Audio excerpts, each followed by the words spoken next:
AdYack. You're listening to AdYack. AdYack is the official podcast of the AAF Greater Lehigh Valley Ad Club. Our mission is to inspire creativity and enhance the professional development of the advertising and marketing communities where we live and work. I'm your host, Bill Childs, and I'll talk with artists, designers, writers, directors, photographers, along with those who work in a creative capacity.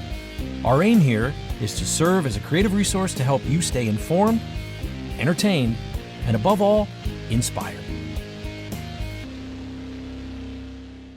But first, I want to thank ASR Media. We appreciate your support and collaboration. Today on the podcast, AdYack goes international and talks to Brian Wcislo from his home in Costa Rica. In 2005, Brian co-founded 401 Creative, a Lehigh Valley-based ad agency he formed with his college roommate, Curtis Johnson. The duo found fast success with 401, and Brian was enjoying that success when he noticed that something wasn't quite right with his body. When multiple doctor visits turned up nothing, a quick Google search indicated he had a candida imbalance that was affecting his personality and his health. It was then he knew a change was in order. In 2013, 401 Creative was purchased by Weidenhammer Systems, and after his 2-year employment agreement expired, Wcislo left for Costa Rica to take a 3-week yoga instructor class. That 3-week trip ended up lasting 3 months. Wcislo has found a way to live and work that many of us only dream about. He's found his joy through his family, his location, his meditation and yoga routines, and the work he's currently doing for a company called Green Machine. He may still have the occasional off day, but he knows it's only temporary. We talked about what steps anyone can take to achieve a better work-life balance, how he discovered that winning wasn't the secret to happiness that he thought it would be, and how his life has been completely transformed from the pressure-induced craziness of running an ad agency to one where his family and his health come first. If you've ever felt that there has to be more to life than working 12 hours a day, 6 days a week, burning the candle at both ends, you will want to make some time to listen to this interview. Wcislo has found a way to live the life he's always wanted, right down to the fact that he used to tell his friends that one day he could see himself living in Costa Rica. This was a fascinating, informative, and deeply personal conversation. Here is my AdYack with Brian Wcislo. All right, here we are, Brian Wcislo. Welcome to AdYack, man. How you doing? Thank you for having me, man. Pleasure. Absolutely. I'm really looking forward to this interview because I think we have a lot to talk about. We're going to get right into it, and we'll see where this goes, but I have a feeling this is going to go to some really fun places. You ready? Let's do it. All right. So I knew you for the first time when you accepted an Addy Award for 401 Creative. I was in the room when it happened. You said you don't remember what you said, but I remember what you said. Do you want to? Do you want me to tell you what you said? I can't wait to hear it. And I'll tell you why I remember it. Because I thought it was very honest, endearing, and I just thought to myself, I like this guy. You actually apologized for winning. You were hoping that you didn't take the award away from someone else. You were apologetic. You don't remember this? You were apologetic. You said, "Hey man, I'm sorry. We just want to do good work. We're really excited. This is awesome. I hope we didn't take an award away from somebody, and hey, everybody, congratulations," and all that. I just thought that is so cool. No, because nobody ever does that, right? It's that was my first time meeting you. And then after that, it was just like, every year, just seeing the work that you guys were putting out at 401 Creative, it was cool. It was inspiring. So tell me about how 401 Creative got started. So I went to film school in Miami, and day one, my dorm mate was, or one of the 3 other dorm mates was Curtis Johnson, and we ended up becoming best friends. And when we graduated, we kind of had this plan. We were going to move to California. We were going to start a company. We didn't know what kind of company. We didn't. We just wanted to make cool stuff, and we wanted to work together. And he pushed off a little bit in advance of me, and I never made it because the stork brought me a beautiful little package, and the economy was tanking post 9/11, and I was Okay. like, oh my God, I can't just haphazardly move across the country and start a company with no savings and a baby on the way. So I ended up going back home to get the support of my family in New Jersey. And Curtis ended up marrying his college sweetheart, who was from Pennsylvania. So they Okay. came out to plan a wedding, and they basically said like, "Hey, you know, we'll move to Pennsylvania if you move to Pennsylvania, and we can start this company that we talked about." And I was like, so I just got to move from New Jersey to Pennsylvania, and you'll move from California to Pennsylvania. Let's do it. And yeah, Sounds that's like he pretty took the much bigger our, risk there. yeah, definitely. Okay. So, wow, that's an interest. I did not know that story. So, what was the genesis behind the name 401 Creative? What's that story? Yeah, we kicked around a lot of stuff, and 401 was our dorm room in college, and as you might imagine, we raised quite a ruckus. So we had a fond place in our hearts. It was about our first year of our relationship, and a Oh, lot that's of cool. wild stuff happened in that dorm.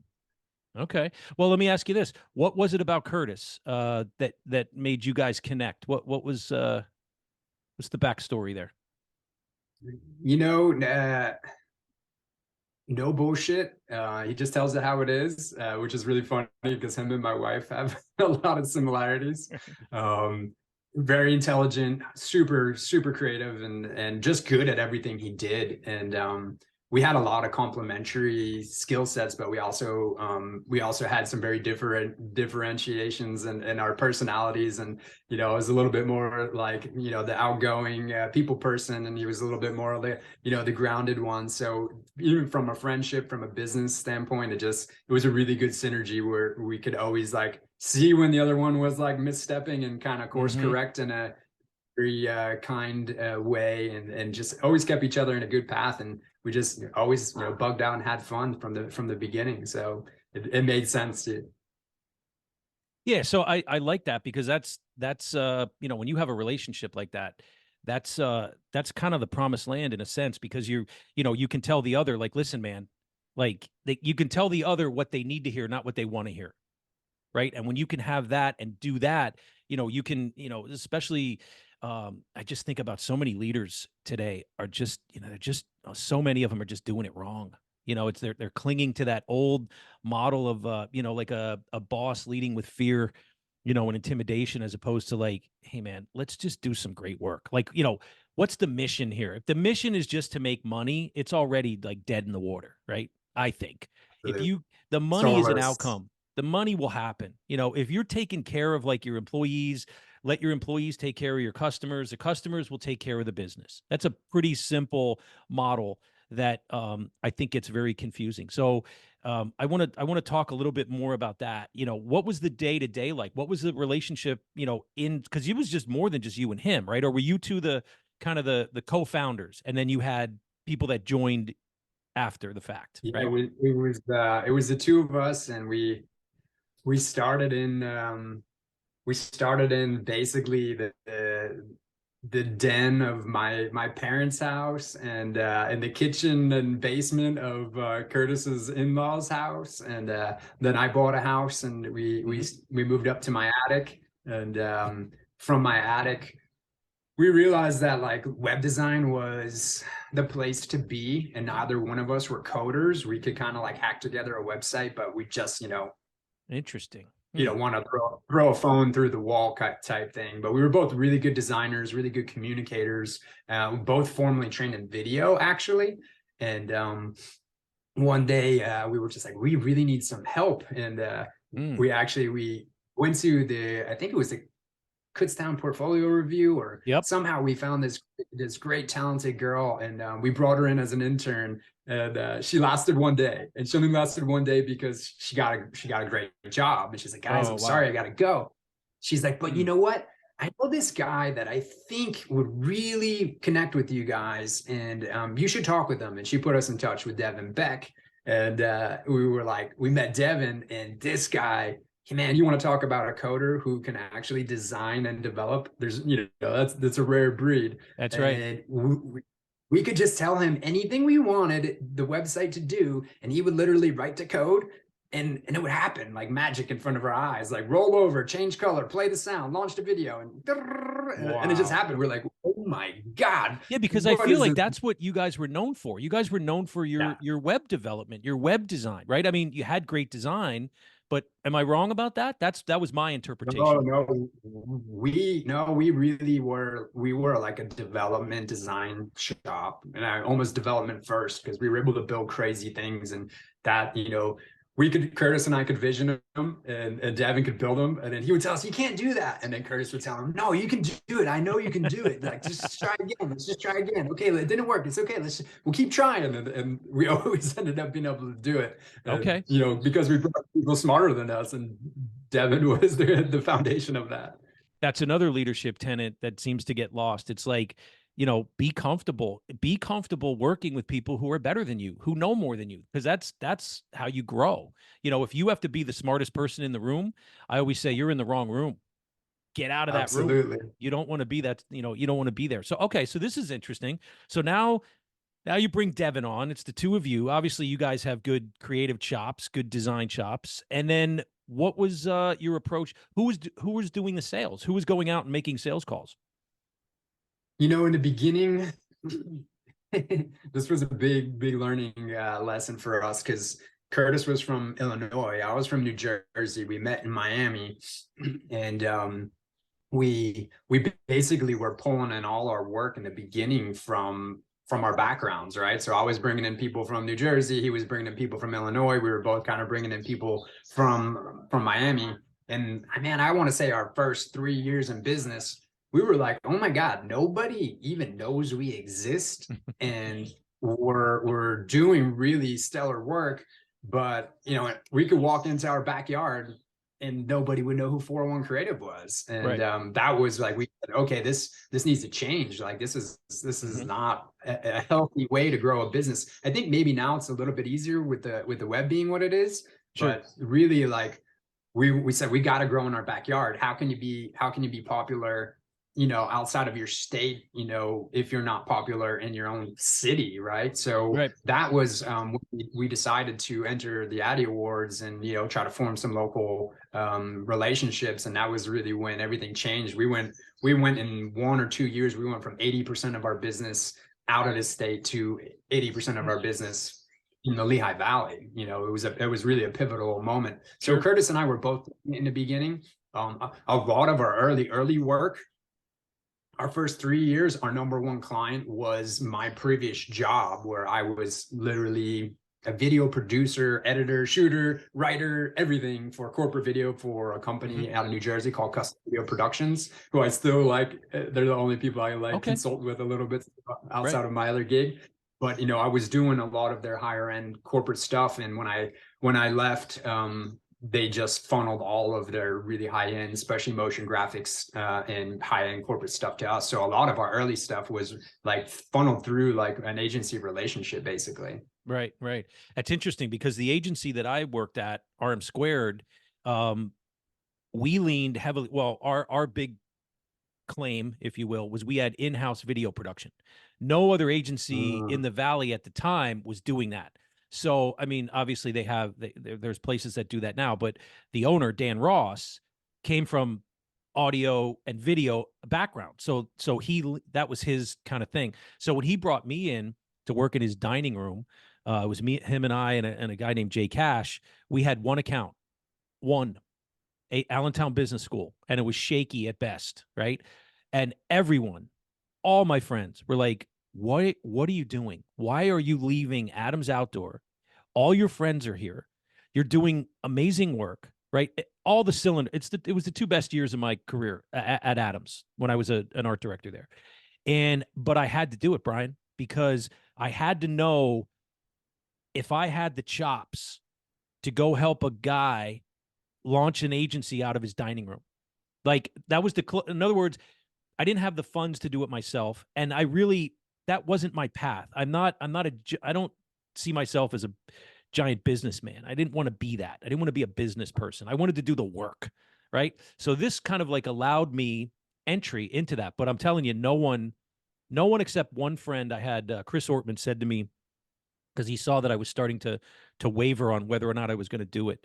And he said to me, let me ask you a question. And this is one of those friends who tells you what you need to hear, not what you want to hear, right?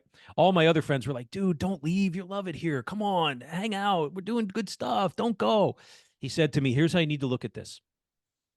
If you take that job in 3 months, will you know more than you know now about your craft? And I said, well, of course. Yeah. He goes, then that's why you should do it. And I did it. That the comfort zone, baby. That's where the magic happens. And it lasted 6 years. We were in the dining room for 4 months. We launched out of that. We moved into a really cool fire hall out in the west end of Allentown, and we were on our way. And we brought people in. People started like kind of finding us as opposed to us going out and finding people. We brought in John Mulder as a production director, really spearheaded the video end for us. And we started doing like commercials all throughout the country. It was an amazing time. So I wanted to ask you. I didn't know any of that. That's interesting. Oh yeah. And then it just, the commercial work that we were doing, the video work that we were doing, it just helped fund everything. It helped fund the dream, and the one thing that we were light on was web. That wasn't our thing. Like we worked with third-party vendors for web stuff, to bring in web, but we could lean in to our video work, and our print, because my background was morning call, print, Adams, outdoor, things like that. I had a wedding business on the side once. I kind of treated it as a poor man's film school, and it worked for me, right? Because then when I got to the agency, I was like, oh, this dot's going to connect because I know how to tell stories. I know the shots. I know the audio. It was like, it just connected. But what do you remember about those early days of 401 Creative that you look back on and just kind of, it brings a smile to your face? What do you, when you think about that, what do you miss? Well, you just touched on it. Our very first job ever as 401 Creative was we shot and edited a wedding for a friend, and then we were like, we're never gonna do that again. Weddings are hard, man. Weddings are hard. Don't even hard, dude. It is hard. Yeah. It went really good, and the product came out awesome. It was a super happy client. We were like, never again. So yeah, just seeing the evolution and going from parents' house to your own house, to your other house, real office to a bigger office, and the team expanding, and we always had the kids around. We were daddy daycare for a long time, and oh wow, we had my boy in there, and then we had Curtis's boy in there, and it just built like really a very much of a family atmosphere and unit. And one of the things that Curtis was amazing at was building that work family. And I mean, we had events almost weekly, either at the office or at his house. And everybody came with their partners, with their kids, and it was really like our community, our family. It wasn't just like, hey, we go to work and then see you tomorrow. And that was really, he was the glue there. Pretty amazing at that. You were immersed. I was like, I'll go out and I'll meet people and I'll bring them back to the party. But you host the party, you build the team. Thank you very much. Okay. All right. So fair to say that there was like an energy happening, like an energy that you can kind of, because to me, I feel like marketing is energy. Advertising is energy. If you have a good energy within the company that you're working with, that people, that's what they respond to, right?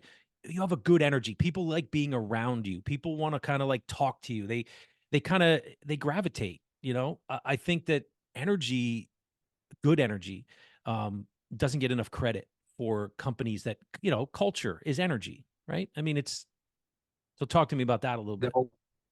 The whole universe is made up of vibrations, right? And we gravitate towards vibrations that feel in sync with us, and we push away from those that don't. And I think that's a lot where our instincts come from, and those gut feelings a lot are really hey, it's weird about this energy.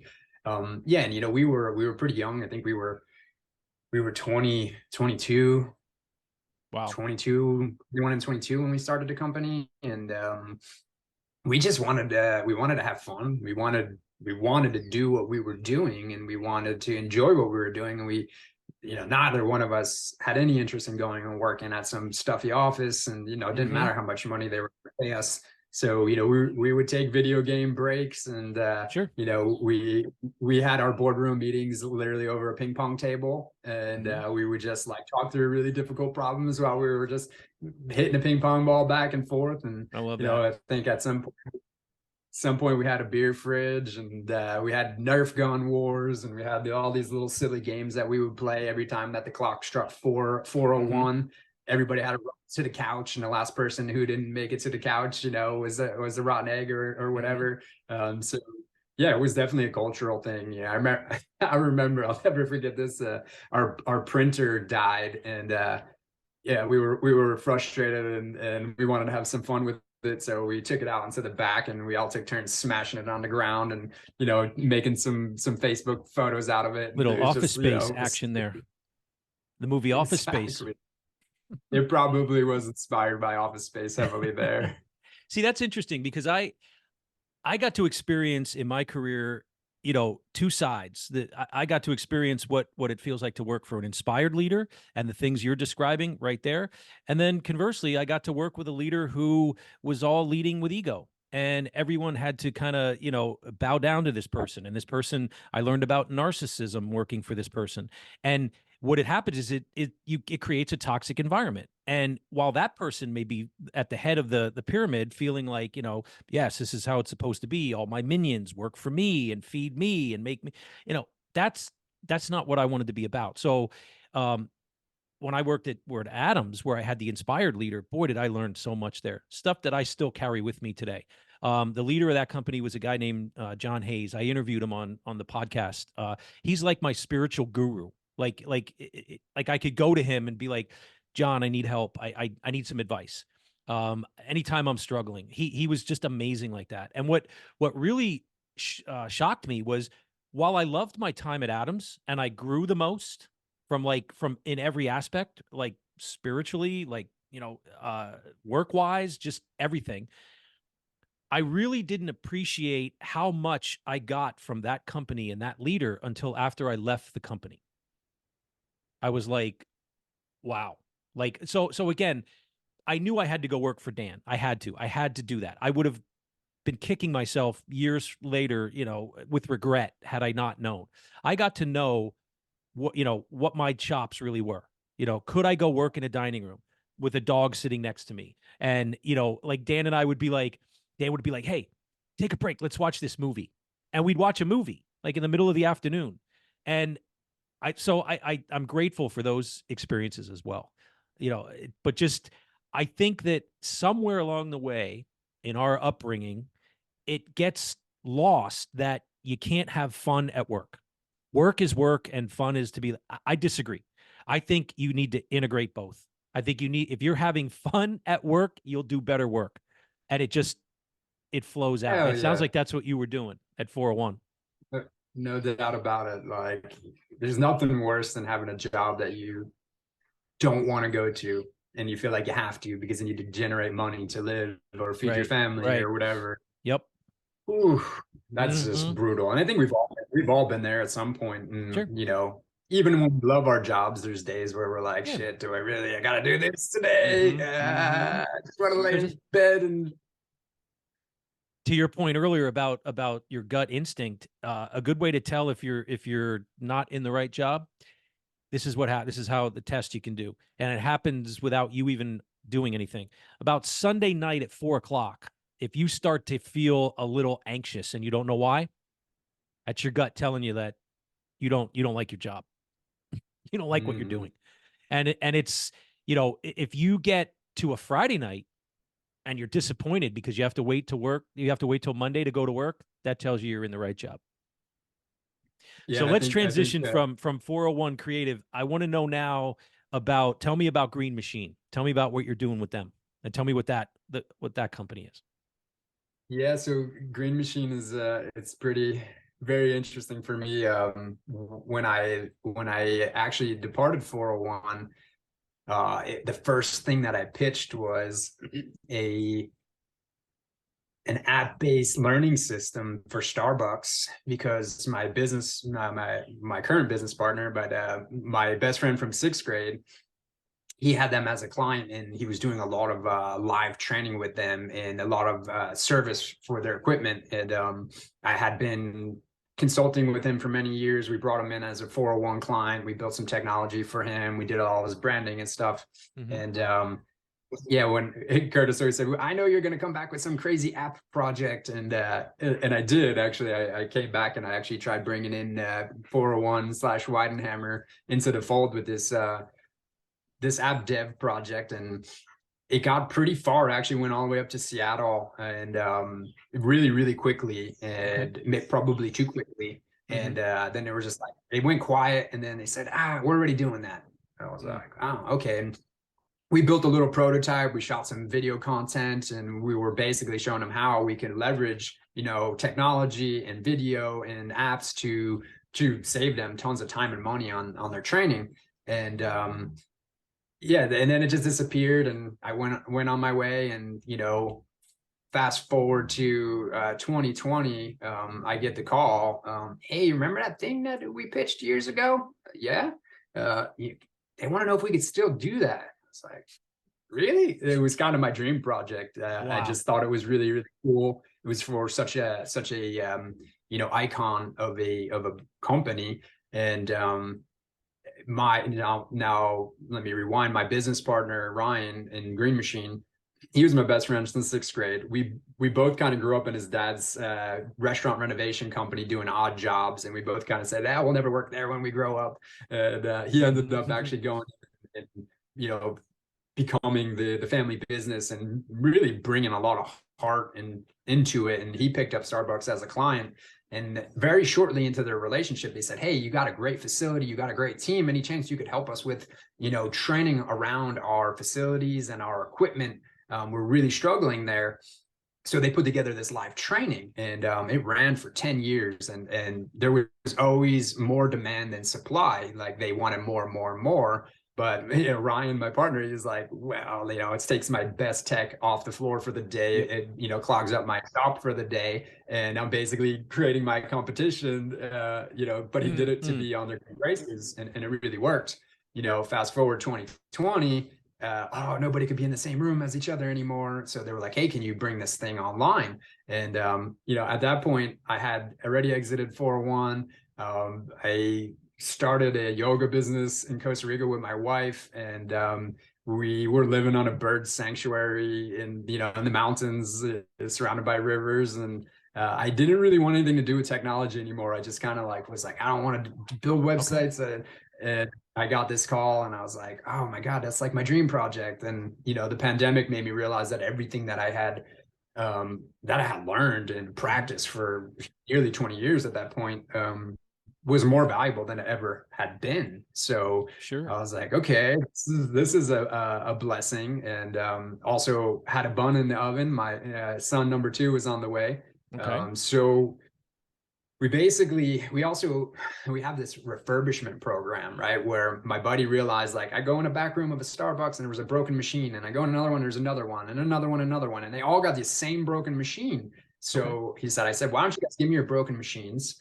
I'll take them back. I'll strip them down to nothing. I'll replace every part that can be replaced. I'll test everything. I'll polish them up, and I'll sell them back to you at half price. And they were like, all right, that sounds good. So he did it, and he had like 30 stores and then 100. And I walked into his office one day at this point, he had 300 stores, and he had this giant spreadsheet on the wall, and he was like connecting dots and checking things off. I was like, what are you doing? And he explained to me, he explained to me the business. And I said, hey, we could build you a software to manage that like way easier. And he's like, really? And I said, yeah. So I was at 401 project back in the day. And it was a glorified inventory management system. Well, he grew it to 3,000 stores that he was serving. And that was the initial call was, hey, the inventory management system's acting a little funky. It's sending emails to the wrong people and stuff. And I said, dude, we built that like 7 years ago, and you haven't updated it once. I think there's 72 updates to the software since then. It's like, well, can we fix it? What do we got to do? He's like, I want to hire you as a consultant to figure out and make it right for me. So I looked at it and then I said, okay, we just need to re-engineer this thing. Like the tech is so old at this point, Okay. and there's a lot of room for improvement where we can, greatly save you guys time and money and, make things faster and easier. I think we automated like 13 steps of the process from in the rebuild. 2 weeks later, I got the call about, hey, you remember that training thing we were doing? They want to know if we could take it online.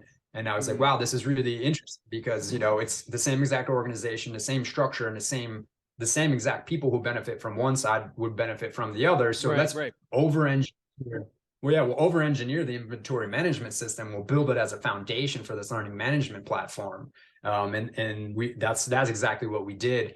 And then once that was built and really functioning well, then I literally built the entire first course on a $600 a year survey software called Involve Me. It was just like amazing how it handled the video and had question and answers, and you can deliver stats and whatnot. So we shot the whole thing, edited motion graphics, blah blah blah blah, and built a prototype. And they were like, wow, this is really amazing. Now, how are you going to deliver it to all our people? And I said, yeah, don't worry. We're going to build a system for that. That's why we built this, over engineered this inventory management system.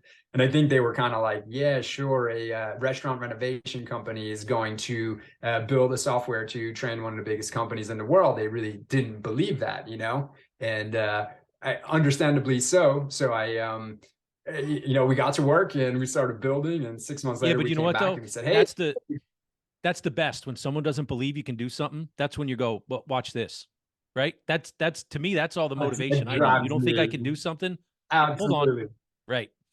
Right. So you Yeah, were yeah. When people already tell in me, Costa oh, Rica? you can do it.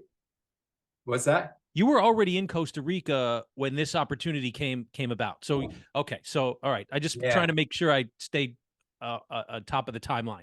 You I had know I moved bounce down around a there. lot. Why did you move down there? I've been here 6 years living. I've been traveling here for 18 years. I don't know, it was some weird thing when I was a kid. I always had this fantasy that I would either live in California or Costa Rica. I went to both. I loved both. Post acquisition, I came to Costa Rica to do a yoga teacher training, and I was supposed to stay for 3 weeks, and I stayed for 3 months, and I fell in love with the people and the place and the lifestyle, and so I just kept coming back. And on a shortly after trip, so I left. I came back after my yoga teacher training, and 3 days into my trip, I met my wife, and it took us some years to actually align our lives. But that was the glue. She actually came and lived with me in New Jersey for 7 months. We hosted a yoga teacher training in Costa Rica, and she was like, I can't go back. I'm not going back. And I was like, oh, yay. So how do we unwind our lives? So that's what I wanted to ask. So what sparked kind of I'm coming out of 401 Creative, I'm going to Costa Rica, I'm going to teach yoga. Walk me through that. What was the catalyst that kind of spurred that? The last years of 401, I felt my health degrading. I felt my energy degrading. I felt my attitude becoming more rigid and less joyful. And then I started like feeling not physically well. And I went through all these things, going to doctors, and nobody could figure out what was going on with me. And one day I literally figured it out through a Google search and a home test where I spit in a cup of water, and I could see that my saliva was super dense. And, I had a candida imbalance, which is the flora of your gut just overgrowing. It's supposed to be there to protect us. But once it gets hypervigilant, it starts to attack and actually it turns on you, and it really brings your health down. And that's usually fueled by sugar, bread, alcohol, all the things that we shouldn't eat that we do. And I basically, once I realized that, I changed my lifestyle completely, and I stopped drinking, and I started doing yoga, and I started eating super clean, and that became my new life direction. And that was kind of the beginning of the end of 401, because that wasn't the culture that we built, and there started to be conflict within the organization, and I started to feel like an outcast in my own company, and I was like, man, I don't really want to be here anymore. And Wow. yeah, so that kind of was the Okay. catalyst of the company getting sold. And once it did, so I got really big into yoga, and I was like, man, I really love this. Everybody says like, if you do a yoga teacher training, it changes your life. And I was like, I want to experience that. What does that mean? You know? So I didn't necessarily want to be a yoga teacher, but I did want to have that life-changing experience, and I did want to deepen my practice and learn more. So I signed up for yoga teacher training in Costa Rica. That basically was right after my 2-year employment agreement with Weidenhammer expired. And I think that a lot of people, again, I'm painting with a broad brush here. I think a lot of people go through with what you went through, but they don't do anything about it. They just figure work is tough, it's hard. Yeah, they get so caught up in the weeds that they don't realize that their own body is attacking them, or that their own body is trying to send them a signal like that you are out of alignment, right? The reason I can say that, Brian, is because I did it for 30 years. 30 Did it. years. Mm-hmm. Yeah. Wow. I was not a happy guy. Really wasn't. I drank a lot. I drank too much. I ate too much. I was masking pain, right? So one of the funny things that happened for me is I had a rock bottom moment with the alcohol, which was I fell asleep in my car for 3 hours with the car running. Uh-huh. That was about 4 years ago, and I didn't get caught. And I thought to myself, how do you take a gift like that and turn your back on it? Like, the universe just gave me a massive gift. So that was the last time I touched alcohol. That's over 4 years. Wow. And from that moment, Bro. yeah, things started to just, I thought, I have to change. I got to change. And what I did, and people can laugh at this, and all I did, I leaned into my gratitude. I started becoming grateful for the things that I did have in my life that I was taking advantage of. My kids, my family, my friends, right? And that changed everything. It changed everything. And then I started doing things like I started doing yoga. My daughter said, we should go to yoga. Went to yoga. The drinking, because I wasn't drinking anymore, the weight started to drop off. It just started to fall off. And doing yoga. And I realized to myself, oh my God, I wish I would have known about this in my 20s, because yoga's awesome. Like, I love it. I don't need to get Magic, dude. twisted up into a pretzel in order to feel good about it. It's a journey. Everyone's on a different journey with their practice, right? It's more about like just quieting the mind and, stretching and all kinds of good stuff. And then I started doing things like making my bed. I made my bed in the morning. It's ridiculous. I know. But you know what? It worked, because you're starting the day with an accomplishment. And just over and over and over. But the gratitude was the biggest thing.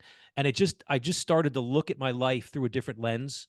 And everything that's happened to me within the past 4 years has been because of leaning into my gratitude. I've had more good things happen to me in the last 4 years than the 30 that I was in the field. I'm teaching now. I wrote a book. I'm doing a podcast. Like, I'm loving my life. I met my wife. We got married. I'm finally with the person that I should have been with, right? But then again, we talk about that too, because I had to go through that fire. I had to go through all that turmoil. That's how you come out. When you come out the other side of that, it doesn't feel good when you're in it. It feels terrible when you're in it. But there's beauty in walking through tough times. But I really think that that's interesting that you listen to your body speak. Your body was trying to talk to you and you listened to it. That's cool. Most people don't. It pushed me really, really, really, really far.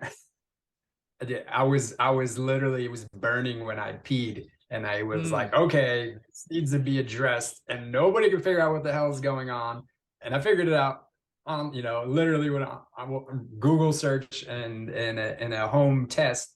And then actually, I went to a holistic doctor, and vitamin C drips, a refined diet, and voila, 1 month later, I made more progress than I had in years, and I was just like, wow. And it's when I realized how broken our system is, from the way we work to the way we I know. eat to the way we live to the way, my doctor says it's not a healthcare system, it's a sick care system, Yep. because we're just masking it so that you come back again, and that was not his approach, thank God. And yeah, I mean, literally, boop, 10 visits to other doctors or one visit to him. And, I was like, So what do okay, thank you, you.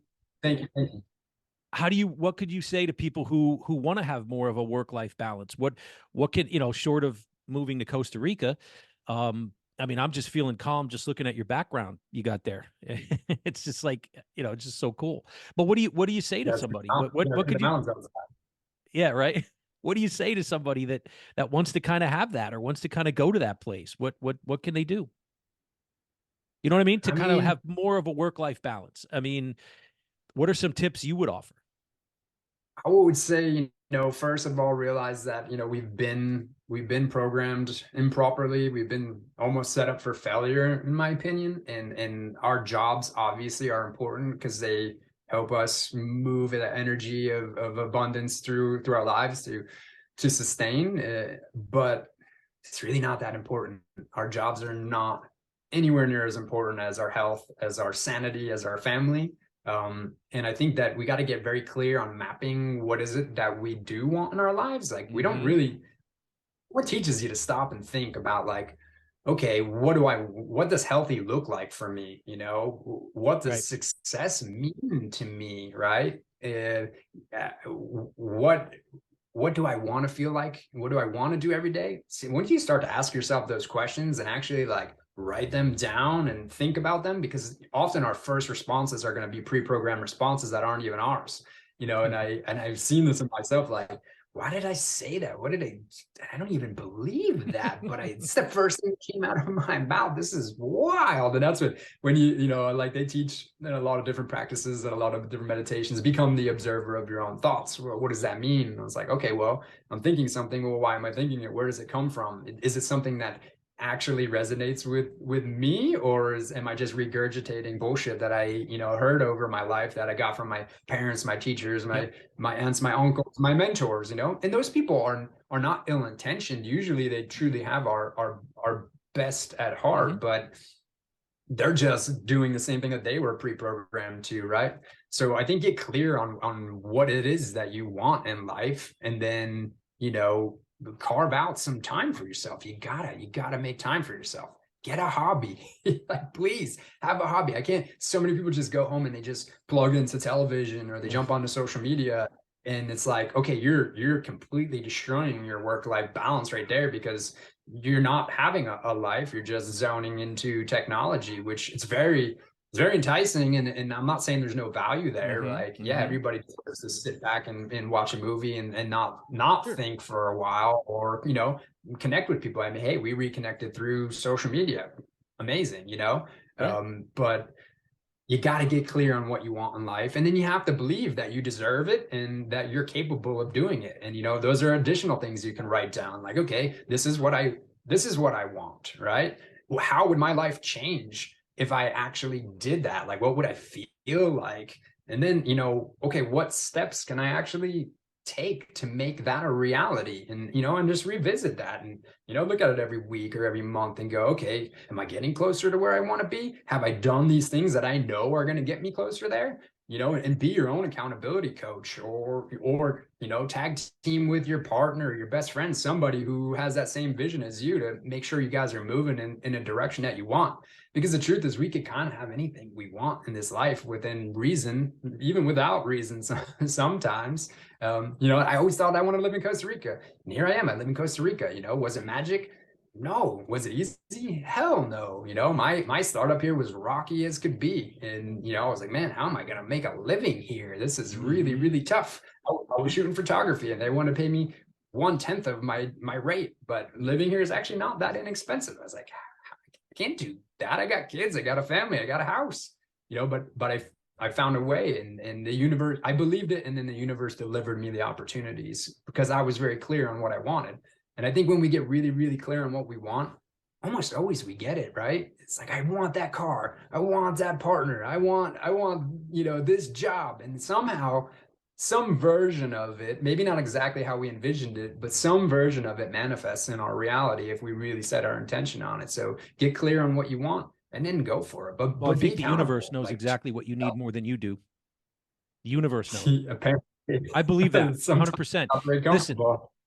you told me that 20 years ago, I'd probably punch you in the face, but not anymore. Not anymore. Mm-mm. The universe, Wait, all that so stuff, that's all real, man. Vibration, energy, how did frequency. you stop?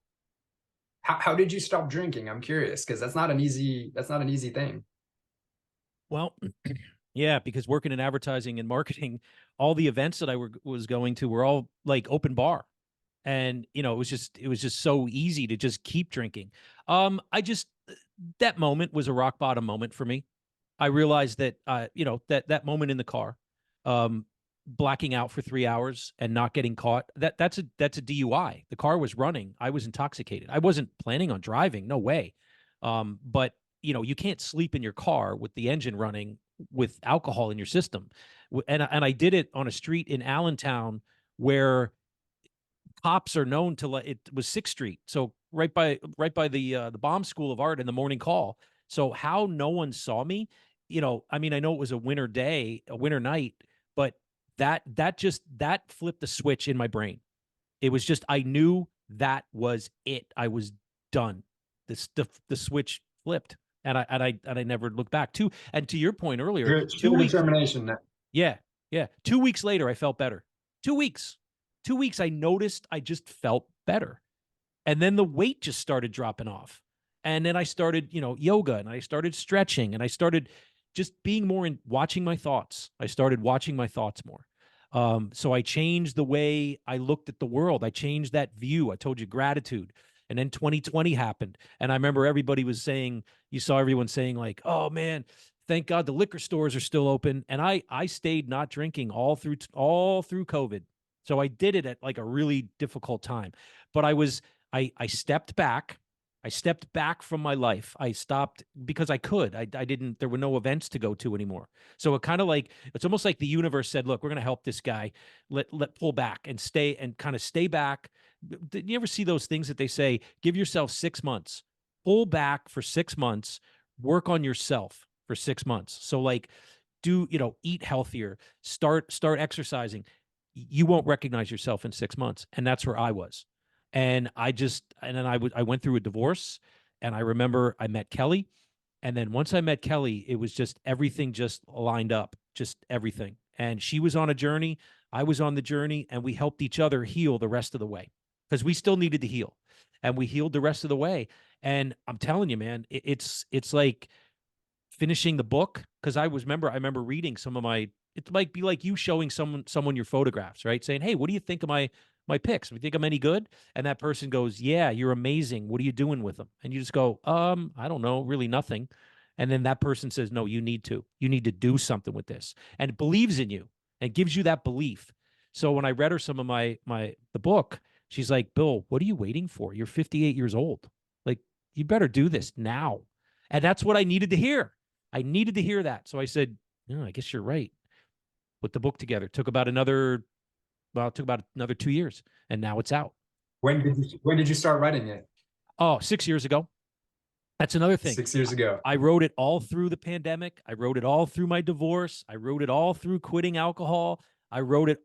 That was kind of like my North Star. Like you said about find a hobby. Ah, So that grounded me. That kept me grounded, man. Like writing about leadership, writing about my creativity, writing about how creativity is so misunderstood and it needs a better PR person. And I thought, I'm going to be that PR person. I'm going to help bring creativity, demystify it out of, kind of like lay it out for people that we all have this power, but so many of us we don't lean into it enough. We're not grateful for it. We're all born creative. It's just what happens is it gets kind of first we get educated out of it in our school system, which that's a whole other podcast. But then we get into, we lose sight of it. We lose sight of that joy, that wonderment that we had as kids. That's why the book is called Child's Play, but also because it's my last name, but it's because that's where we're the most creative in childhood because we don't judge. We're free. So why can't we be that way as adults? We can, if you want to. See, that's why I This wrote is the the book. best, right? That's awesome. I saw you post that, and I didn't know you were writing a book. Mm-hmm. And as soon as I saw that post, I was like, yeah, he did it, and he's got it in his hands. And you recorded a video of you opening the box of Mm-hmm. your book, and you got to touch it for the first time. And I was like, holy shit, like this is what social media is all about, in my opinion. Like, Right. what a beautiful You mean it's thing. not about Like, I got cats to playing witness piano? that. Yeah, no, I mean those are cool too. Yeah, when we want to disconnect, but I got to witness that from Yes, you did. a 5 hour plane ride and a 5 hour drive away, and I got to be there with you for that moment. I was really so happy for you because That's cool. everybody talks about writing, and nobody, very few do it. And you're sitting here holding it, and it's launched, and Well, you know I'm who really else I really think happy. should write a book? You know who Who's else I think that? should write a book? My You. son. Oh, You. maybe one day. Well, put it out to the Uh, universe. Let it work on it. I think we've all thought about it at some point. I have no idea what I would write about, but maybe I will. Well, I'll put it on my possible bucket list. I'm going to read something that you wrote recently that really kind of like, again, just it got me because it was so real. It was so real and honest. And I think that's what I vibe with. I vibe with people that are comfortable with who they are and know who they are, right? There's no, like you said, there's no bullshit, right? So I'm going to just read a portion of this that I love. It says, winning awards can be exhilarating. It validates our efforts, fosters business growth, showcases our high performance. Yet it's crucial to remember that such accomplishments don't deliver happiness and making friends with our ego. These days, my perspective. Oh no, wait. These days my perspective on drinking has also shifted. I enjoy a fine glass of wine or whiskey on a rare occasion to savor the taste, not as a balm for anxiety or social unease. Well, you're talking to a guy who was drinking for that reason. True happiness for me is pursued through connections with family and friends, immersing in nature, practicing meditation, and creating art. That's a perfect recipe for a great life. And I feel like you're living it. You're living that, right? Am I Yeah, wrong? I'm no, I'm really grateful for that. And it's so funny because as great as my life truly is, I just went back to the States for a few weeks, and I got to see my friends and Mm-hmm. family and whatnot. I was so grateful to come back to the life that I've chosen, that I've built, right? Not where I just started off, Mm-hmm. and I didn't stay there. But still some days I wake up and I'm like, you know, this is hard. Probably because I got a three. I think I'm 44 and I got a 3-year-old, and he's amazing. He's just got so much energy. I can't keep up, to be truthful. What was it like coming But back to the States? What was that experience like? I mean, it's always cool, it's what was amazing was, as I was flying out, I actually posted this. I was flying out, and the lady next to me, I see her looking out the window, and I see her looking at something. I said, "What is that? Can I look?" And I could see the top of the volcano. Whoa! Like a crystal clear shot of the top of the volcano on my way out. And Wow. then I fell asleep, and then I read a little, and then I wrote a little, and then I woke up, and I was landing in Jersey, and it was gray, and there was oil refineries, and it was raining, and there were so many lights and buildings, and I was like, wow, there's a lot of energy here, and it's a very different energy, and Mm-hmm. not that energy is bad. It's just different. It's a different charge, and in the past, sometimes I'd almost get a little bit depressed at that site, and I didn't this time, but I was just like, I saw the stark difference of Sure. just seeing trees, mountains, and volcanoes, and then seeing industry and people and buildings, and it's a lot. It's intense. But I got to connect with. I had both my brothers together for the first time in our adult life without any of our children, and my little brother's got 4, so we don't get more than a couple minutes of a clear conversation before daddy's pulled in a million directions. So it was awesome. I spent time with my grandma, a couple of my best friends. I got to work on my project, and then the whirlwind tour, and then head back home and just be like, oh, thank God I built this is where I live, and Yep. it's not easy to live paradise. It's just not, you know, otherwise everybody would do it. But Mm-hmm. Mm-hmm. the benefits outweigh the lift greatly in my standpoint, you know. Right. Right. So, Well, this is but I always move a lot of energy when I go there. I do, because I tap into that. Everybody's hustling, right? So right. I tap into that energy and I get shit done while I'm there. That's for sure. Mm-hmm. Mm-hmm. No, this was the line I was looking for here, and I kind of screwed it up. You asked, does winning equate to happiness? And you said, in my view, it doesn't. Happiness is about contentment, joy, and gratitude, qualities that aren't found in external achievements, but within ourselves. It's a personal journey of confronting our inner demons and making friends with our ego. I mean, wow. That's what I've been doing for the past 4 years, right there in that sentence. And it's worked. I let go of a lot of stuff that I was carrying around that wasn't serving me anymore, but I believe that it was just negative thoughts, just negative things that, about like what you said, our parents, well intentioned. I blamed my dad for not sending me to college, right? Even though he asked me, Bill, do you want to go to college? And I was like, not really. And but it didn't matter. I forgot that conversation. I still blamed him for not sending me to college, right? Because I thought that's why I'm not far long enough in my career. That's why I'm not, all that crap. Once I finally dropped those bags and again changed my lens, looked back into my childhood, I was like, man, I won the parent lottery. Like my parents were awesome. What am I complaining, right? And sadly, they're both gone now. So I don't have that moment to kind of circle back and go, hey, you guys were amazing. You did an amazing job. Right. So I got to live with that. That's my inner demon that I got to live with. I mean, I dedicated the book to my mom because she was the one that like totally made me believe I could do anything. Right. So I have that. But what I got out of my childhood was a feeling of not being good enough, which is why like I overachieve as much as I do, right? Because I'm constantly looking for that validation, which you also put in that piece that you wrote about, winning that award. Oh, does that mean I'm enough now? Right? You had said that. Man, it's just this whole thing, I'm telling you, so well written just because it's from the heart. And you could tell when people write from the heart versus like just writing to write. This was you writing from your heart. Or have ChatGPT write their thoughts for them. Yeah. And it went out into the world and it found me. And I thought, oh, I'm talking to this guy. I'm getting him on my podcast. And here we are.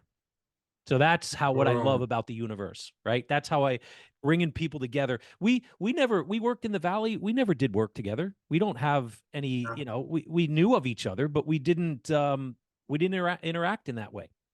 And now here we are having this like with all the drinking we were both doing, we probably would have had a few more beers together, but right. I love the one part when you said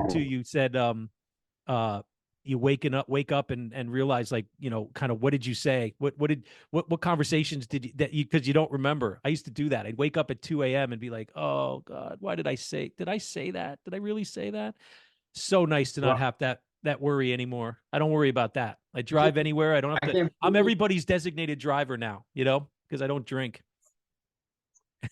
Well, you want to hear a funny story about designated driver in 401? My buddy was wasted one night and I wasn't drinking, and I was like, hey man, let me take you home. And we were pretty early on, maybe 2 years into 401. Okay. And maybe 3. And he just said to me, he said, man, why do you call your company 401? Is it because of April Fool's Day? And I was like, holy shit, I never made that connection. And so I came back to the next day. I said, Curtis, I got a great idea. I said, let's make April Fool's Day our company holiday. And he was like, oh man, that is a great idea. And I was like, I got it from Tommy. He was wasted. so being a DD pays off, man. So Brian, I got a question for you. It's pretty heavy. Are you happy? I am happy, my friend. I'm quite happy. Not always, right? Happy. Overall, I'd say happiness is it's a state, right? That is fleeting, right? So, am I content with my life? Yes. Do I want more out of my life? Yes, and this is what I think becoming friends with your ego means to me, right? I think we were raised to believe that ego is a bad thing, right? And the more that I study and the more that I kind of try to do the work on myself, the more I realize that, our ego is a necessity. If we didn't have an ego, we would never get anything done, right? So True. getting clear on what do we actually want to accomplish and then leveraging our ego to make it happen. And this is actually the essence of Tantra, right? This is what Tantra teaches, is to become friends with your ego and leverage it to manifest. And actually forms of Buddhism have the same teachings. And it's like, man, you see this stuff and you're like, wow, why did I always think that my ego was a bad thing? It's when you're so attached to your ego that it drives everything. That's when it becomes toxic. Or But if you can leverage it, when ego becomes arrogance, you don't want that. yes, absolutely. I run into a lot of that in this business, right? And you see Yeah, it. You can see it. absolutely. You can see people who are a little, have the ego that's out of control, and it's still, it's. But I agree with you. That's confidence, ego, confidence. It's a driver. It can help you drive to kind of like get you what you want. Yeah, but it's when it goes so far that it becomes arrogance, then it's not going to serve you well, right? Because I always And it's found funny it, like, because go ahead. no, I was just going to say that, about happiness is like, I've been sleep deprived for nearly 3 years right now. And there's moments where I don't feel happy and I question my life and I'm, Yep, that's okay. what's going on? Am I doing things right? Am I happy? Do I like my life? And I'm like, man, yesterday I thought I was living my best life, and now I'm sitting here questioning it. And it's, I think that it's the same with meditation, right? When you meditate, if you actually touch some elevated state due to it, like it's a gift. Are you sitting there for an hour, 2 hours, 3 hours in that elevated state? Absolutely not, right? If you get that little glimpse of touching the divine, oh my God, what a blessing, right? And I feel this the same with happiness, right? You can't maintain this, I'm happy, 24/7. It's just No, not possible in our no. modern life, Well, even the that's why Buddha, yeah, it's a practice, right? That's why it's a practice. you meditate to reground, recenter yourself, right? You kind of have to. That's cool. That's what you got to do. Yeah, you're not going to walk around totally like just, no. So I understand that. Appreciate that. So what's the best piece of advice you ever received? Man, that's an interesting, tough one. The one that stands out to me the most, I was 17 years old. I was a wild child for sure. And I didn't like the rules or anybody telling me what to do. And I remember my parents sent me up to Vermont to stay with my aunt, who's awesome, big inspiration in my life, photographer, yogi, Mm. kung fu artist. She took me on this kung fu camping trip, and I remember waking up really early one morning, and I was having a coffee with her kung fu master by the fireside, and he said to me, you know, what do you want in life? And I didn't know. And he said, do what you love and the money will follow, right? Because I just thought I wanted money, Right. right? And he said, do what you love and the money will follow. And I was like, wow, okay, that's interesting. And that's it, man. I went back to my last year of high school, and I decided I was going to pursue a career in art, and that's how I would make my living. I didn't know what that meant, and it's meant a lot of different things over time, and a lot of times it meant I wasn't even creating art, right? And but I've since then I've never like just gone and taken a job because I just had to grind it out and make some money, maybe for very short periods of time when things got crazy. But yeah, been, I've never followed that path. I've always really tried to do something I actually want to do. And it's true. And then the money follows because you actually love what you're doing. So you're creating your best work. And then people go, wow, that's amazing. Yeah, I'll pay you for that. Can you do that for me? Can you help me do this? Maybe they shift it and it changes. But yeah, do what you love and the money will follow. That's probably one of my, at least in my immediate memory bank, one of my best pieces of advice I've received. That's awesome. I like that. Yeah. I like that. So Brian, I got to tell you, well, we never got to work together. Um, I am grateful for this. I'm grateful that we know each other now, and I know how to reach you. I know how to contact you, and I can talk to you, and I can send you emails and that kind of stuff. So, um, I'll take that. I'll take that because sometimes to what we were talking about earlier, knowing what you want. Sometimes you got to go through a lot of what you don't want in order to know what you do, Absolutely. and that's how you Absolutely. appreciate it when you get it. So I think the universe True. took a long time, and I didn't help it along because I fought it at every turn. I think I could have been a lot happier throughout my life, especially with my work and how I was a nice person to people. I wasn't a jerk to people, but internally, I was struggling. I struggled a lot, and after hitting kind of the bottom, my interpretation of the bottom, it's been all upside from here. So that's even with this podcast, one of the things was I went to the ad club and I said, I want to relaunch AdYack because there was one season of it. And I thought, God, there's so many cool people we could be talking to that I could be talking to.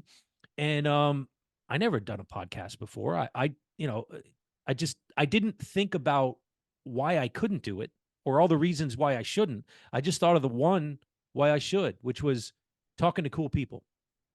I'll figure the rest out. Right. So the first Exactly. couple, Look there's at no you now microphone. at There's pro no video. level. Yeah.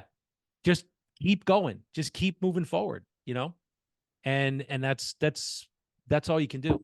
So I want to thank you for doing this. Thank you for writing. I've been enjoying all the posts you've been doing because they're you're connected. You're just aligned. You're in alignment with yourself and your life, and your words deliver on that, and that resonates with me. And just keep doing what you're doing, man. It's exciting, like to watch you and see what you're doing. And I'm a fan. I'm a fan now. So count me in the your fan club. All right. I appreciate it. It's funny because I bowed out of all social media for years. I don't think I touched LinkedIn for a decade. And Curtis actually said, I think you need to get back on LinkedIn. And I was like, social media. I jumped on there and I was like, oh, actually, LinkedIn's kind of cool now. I like it. There's really a lot of good stuff on here. But then there's this like imposter syndrome is, kind of the term going around. It's like, Yeah. who am I to teach anybody anything, and what am I supposed to write about? And that's been a journey just to figure out what to share. What will people actually get value from that I can share? And what do I feel good about? Like, what do I want to actually share? So it's been an evolution, and it's so funny because ChatGPT has been on the rise, and I started like messing with it, and I was like, oh my god, this thing is pretty amazing. But I tell you, I've only been writing for a few months, and the more I write, the less I want to use ChatGPT. I'm like, maybe for idea generation or clarification, right. Sure. okay, great. But you see these posts that you just look at it and you're like, man, that a robot wrote that. They're throwing their name on it, and it's like, So Listen, yeah, man, as good as it gets, it's never going to be able to duplicate your heart. no. So yeah, it So means a lot to that what I'm writing connects with you because yeah, it's just like, does anybody care? Is there any value here? I And tell it you what I did. think. Here we are. We're connected. I'll tell you what I think the value is. What I think the value that you're bringing or you're providing, um, authenticity. Authenticity. You're just being you. That you don't have Isn't to it work at weird that. Just that's the be hardest you thing to be? yourself. Right, dude. I could go on for hours, man. I could go on. We have there's other things, but maybe you might have to be like something we do. We'll do a part 2 down the road, maybe in season 5. Sounds good, man. It Do a was part really, 2. it was really fun, really, definitely really fun. I appreciate the opportunity, the invite, the reconnect. I'm proud of you and your life changes, dude. Amazing, amazing. And finding your extraordinary love, writing your book. Oh my God, rebooting the podcast, and you look and feel like a happy human being to me, and that fills my heart with joy. So kick ass, Bill. Keep doing your thing. I will, man.